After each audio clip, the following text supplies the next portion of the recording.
This is the METS POSTCAST, your instant game reaction for the New York Mets. Part of the Locked On Podcast Network. Your team every day.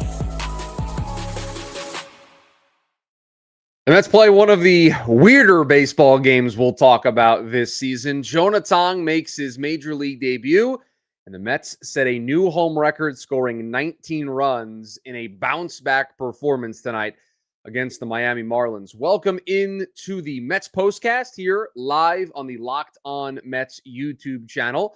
You can listen to us in the Locked On Mets podcast feed. Your Postcast host, Chris Schubert, here with you after each and every Mets game throughout the course of the season. And I think we all might need the Postcast tonight to kind of debrief from the weirdness that game took on, not only with the way it started and the Mets jumping out to a 12-0 lead, but the craziness, the weirdness there of Luis Torrens being in the game, serving up a bunch of runs, needing to get Ryan Stanek in the game. Just a very weird game all across the board. But we will take weird games when they are victories. And that certainly was the case tonight for the New York Mets. The lead story, the main story, it was the top story all day long. That was the debut of Jonah Tong. This is what you'll be talking about. There was an energy and a buzz around this team really since things ended last night. It was a rough one for the Mets yesterday. Their defense failing them in that game just felt very flat-footed. Sleepwalking is the word that we used last night on the postcast. But there was this buzz afterwards of, but Jonah Tong is starting tomorrow. And I said at the end of the postcast last night that I think there's going to be an energy. There's going to be an excitement in that ballpark. It's Friday night. It's the end of summer, right? School's about to be back here. People are maybe going to the Mets game for the final time this year before it's back to school. There's some excitement in the air about Jonah Tong starting, and you just felt it from the moment that the broadcast started tonight. You could feel the buzz, the electricity, just everybody looking forward to seeing another young Mets pitching prospect come up and make his major league debut. And with the way that Nolan McLean came up and through 3 starts has been everything that this team has needed. There was some pressure, but there was some excitement that Jonah Tong could do the same thing. And you saw in that first inning why Jonah Tong is one of the highly touted pitching prospects in this sport. The fastball at 97, he threw 6 pitches in that first inning. 5 of the 6 were fastballs. And with the extension that he's able to create, with that velocity, it just gets on batters in a hurry. And this was going to be a really fun test for Jonah tonight because he is a swing and miss strikeout pitcher. That's his claim to fame from the minor leagues, 179 strikeouts in 113 plus innings in both AA and AAA. But he was facing a team tonight in the Miami Marlins that they just put the ball in play. They generate some contact. And you kind of saw that, right? At the beginning, the first couple of hits that the Marlins were able to get off of Jonah Tong were kind of just bloops, not big exit velo, hard hit balls. There was a single that I think was 72, 73 miles an hour off the bat. It just, they are able to catch up to that fastball, but they weren't able to do a whole lot with it. And Jonah Tong had to overcome a lot in this game. He certainly had to overcome sitting down for 2 separate instances of 20 minutes or more because of how good the Mets offense was in the beginning of this game, giving him all of the run support you could ever need. And I joked at one point on social media that it felt like the thing that was going to derail Jonah Tong the most was the Mets offense. That him sitting for all that time was the thing that was going to do him in more than his actual pitching. That's just how good he was, and that's how good the Mets offense was tonight. No walks, so really good command, kept the adrenaline under control, and I'm sure that 6-pitch first inning certainly helped with that. It was just a great night all across the board for Jonah Tong. Picks up his first major league win. He joins Nolan McLean as a young Mets starter, picking up their first major league wins this year. And if there was ever any worry that this was just a spot start for Jonah Tong, I think tonight puts that to bed with how well he pitched. The 6 strikeouts.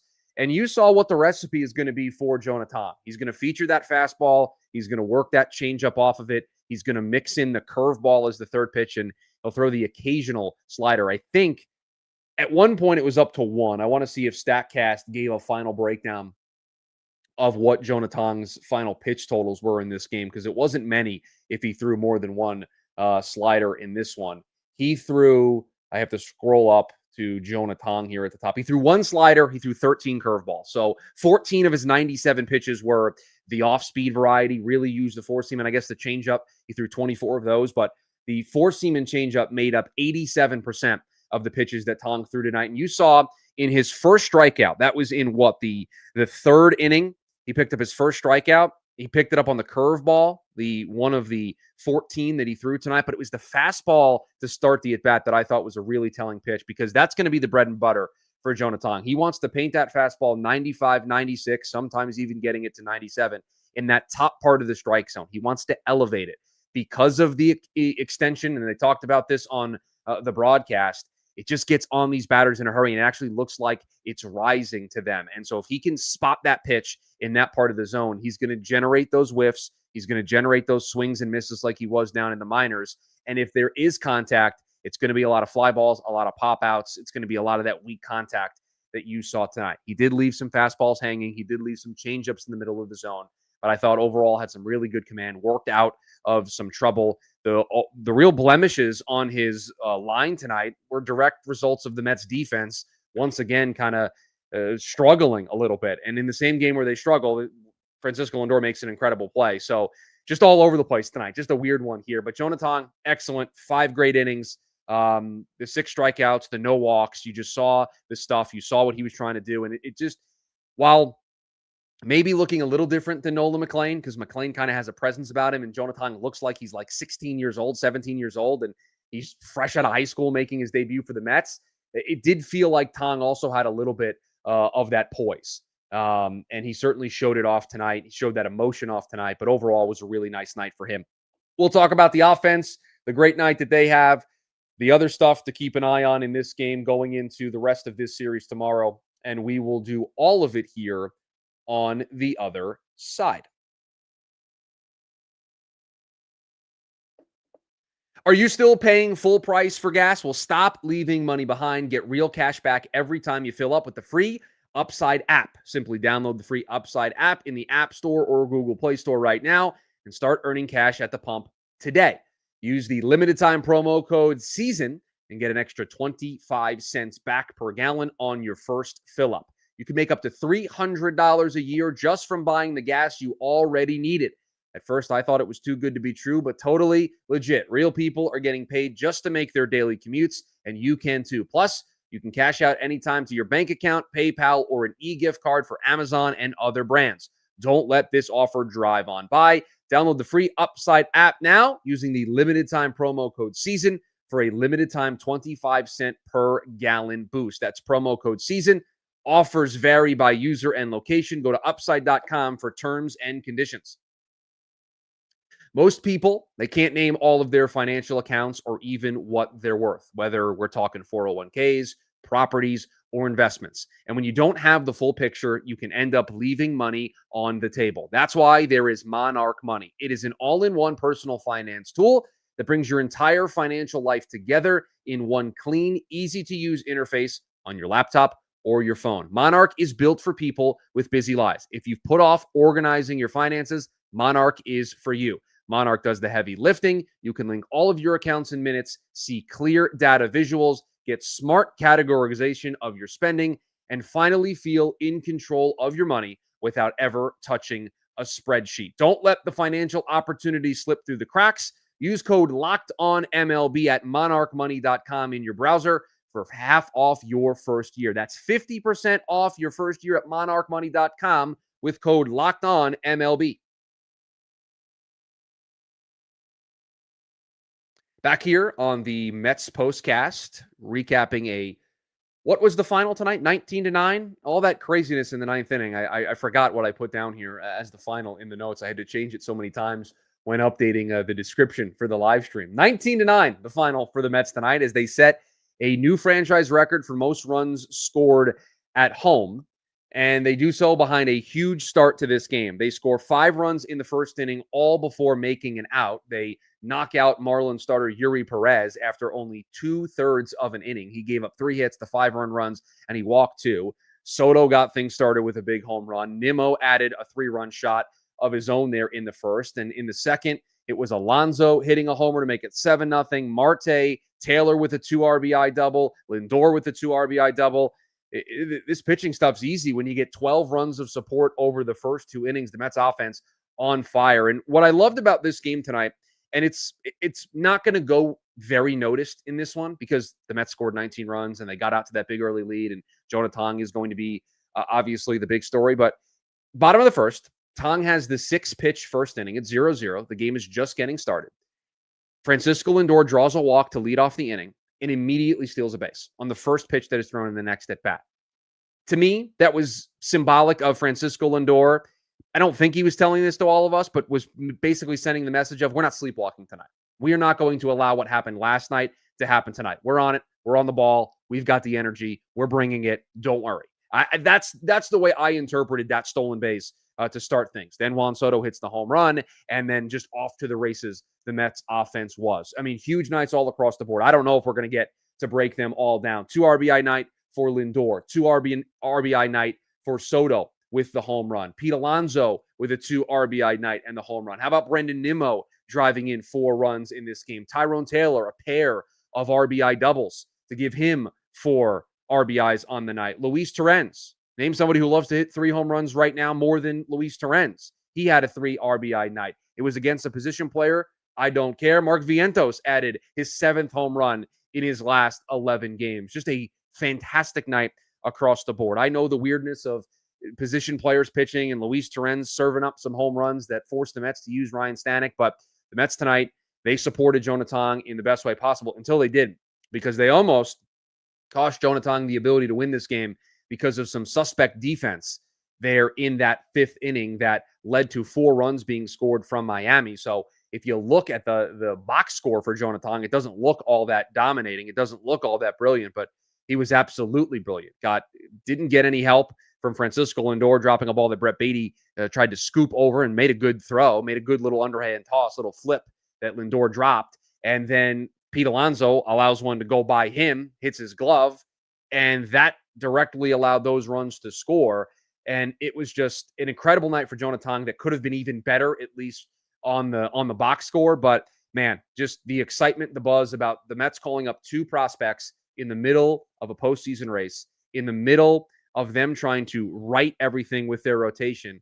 And these 2 guys have seemed totally up for the challenge. The defense is worrying because it's 2 straight nights of some sloppiness. But as I said earlier, in the same game that all this sloppiness happens, Lindor makes a great play running to his left in the spinorama, and Pete reaches out to keep the ball and keep his foot on the bag and make a great play. So in the same vein that the defense can be suspicious at times, they can be absolutely brilliant at times with their defense. And I think that's what makes the lapses so frustrating, is because you know how good this defense can be. And it's kind of why last night's game was so frustrating, because you know how good the Mets can be. You saw it tonight with the 19 runs. You saw it tonight with the dominating performance from Jonah Tong. You hate that last night happened, but certainly Tong's great debut, the 19 runs, setting a home record for runs scored, that washes the bad taste out of a lot of our mouths for what happened in the game. It washes the bad taste out of our mouths for what happened in the game yesterday. Michael says, don't want to criticize on a night they won by 10, but something seems a little off with Mullins yesterday, swinging a ball for an important spot. Why did we get him? He looks absolutely miserable. I mean, here's a player that was traded over here and was a starter in Baltimore.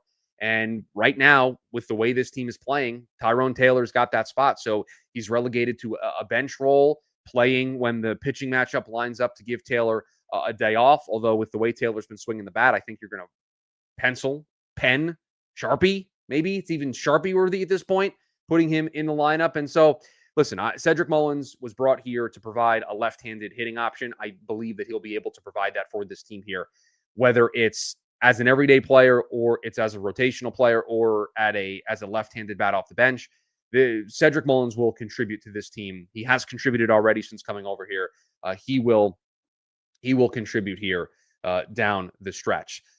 Mets have a great night. Jonah Tong, and this is kind of why last night was frustrating, but I didn't let it completely derail the good vibes of the week, the sweep of Philly, because I felt like this was going to be the response from this team. It felt like They had that emotional dump from the 3-game series, but now they had something to get even more amped up about, right? Jonah Tong was amped up. You could tell the team was amped up, especially with the way they got off to such a hot start, scoring 12 straight runs and 5 in the first inning before making it out.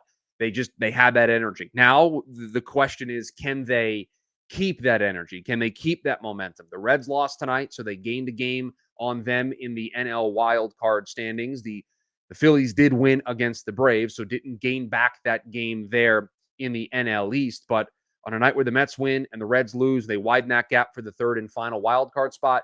You have to feel pretty good about the way things went tonight for the New York Mets. And for a team that's trying to build momentum, you got David Peterson on the mound tomorrow to do that.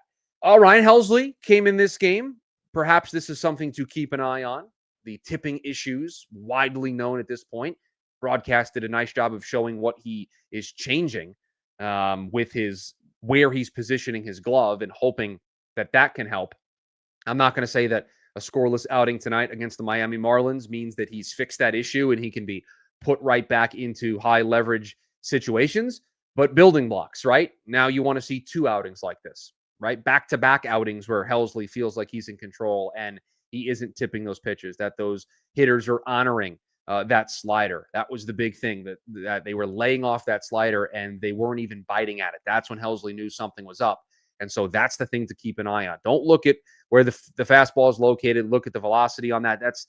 If you want to pay attention to Ryan Helsley the next time he is out there, see if he throws that slider that starts in the middle of the zone and breaks away. See if the batters even flinch or if they're keeping that bat directly on their shoulder, because that will tell you if they're still picking up something on Ryan Helsley. And so I'm going to want to see a couple more outings before I'm ready to say that Ryan Helsley can be back in some high leverage situations for this team, because if he solves this issue, then I think he's going to go back to being a high leverage reliever, as he should be, because this stuff's going to play again. Right now, this stuff's not playing because they're making him a 1-pitch pitcher and it's a fastball that they're just gearing up for and they're crushing it. So he needs to get that slider back. He needs to get this tipping issue under control. And so each of these outings is going to be about building back that confidence, but also building back to a place where he feels like they're honoring both of his pitches. A great night for the New York Mets to go into the weekend. The perfect response to what was a stinker, clunker, dud, whatever word you want to use for last night. They responded in a big, huge way. Jonah Tong was brilliant in his major league debut.